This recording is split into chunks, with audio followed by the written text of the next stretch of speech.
கர்த்தர் பெரியவரா இருக்கிறார். அவர் பெரியவரா இருக்கிறார் என்பதற்கு அவரே சொல்லுகிற வார்த்தை, வானம் எனக்கு சிங்காசனம், பூமி எனக்கு பாதப்படி என்று சொல்லி. சாலமோனானவர் ஜெபிக்கிறார், வானாதி வானங்கள் கொள்ளாதவரே என்று. ஆகினாலதான் சங்கீதக்காரன் அருமையான ஒரு வார்த்தை சொல்லுகிறான். 48ஆம் சங்கீதம் 1ஆம் வசனத்துல, கர்த்தர் பெரியவரா இருக்கிறார்.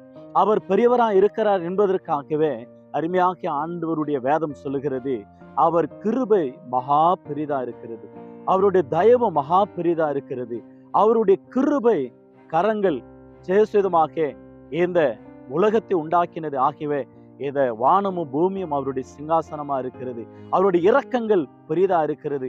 1 கொரிந்தியர் 13ஆம் அதிகாரம் கடைசி வசனத்துல வாசிக்கிறோம், விசுவாசமும் நம்பிக்கையும் அன்பும் மூன்றும் இணைந்து இருக்கிறது, இவைகளில் அன்பு பெரிதா இருக்கிறது. நம்முடைய ஆண்டவர் அன்பா இருக்கிறார், தேவன் அன்பாகவே இருக்கிறார், அவர் பெரியவரா இருக்கிறார். ஆகினாலேதான் அவருடைய குணாதிசயங்கள் பெரியவர், அவர்